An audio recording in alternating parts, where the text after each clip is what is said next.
का बाकायदा आगाज करते हैं और शामिल करते हैं अब तक की अहम तरीन खबरें। सदर सदाम हुसैन शहीद के वक्त में एक औरत फलस्तीन से आई सदाम हुसैन को कहने लगी कि सदाम, मेरी नौजवान बेटी इसराइली यहूदियों ने घर से उठा ली है और उसके साथ ज्यादती की और उसके बाद मेरी बेटी को कत्ल करके फेंक दिया। क्या आप मुसलमान हमारे भाई नहीं हो? क्या आपको गैरत नहीं आती? यहूदी हमारे साथ वहाँ पे ये सलूक कर रहे हैं। सदाम हुसैन रोने लगा। सदाम हुसैन ने कहा कि सुबह को सूरज सुखनाल ना कोई इसराइली जवान देखेगा और ना ही कोई बूढ़ा। सदाम हुसैन ने क्या हशर किया इसराइल का, आपको देखें। وصدام اختك فرعوها جناب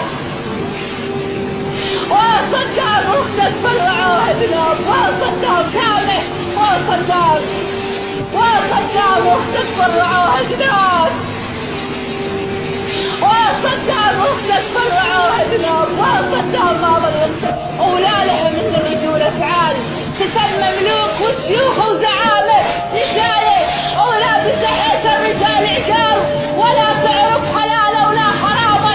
حرام المورث اللي قاعد صدر ديوان، حرام المورث اللي قاعد صدر ديوان.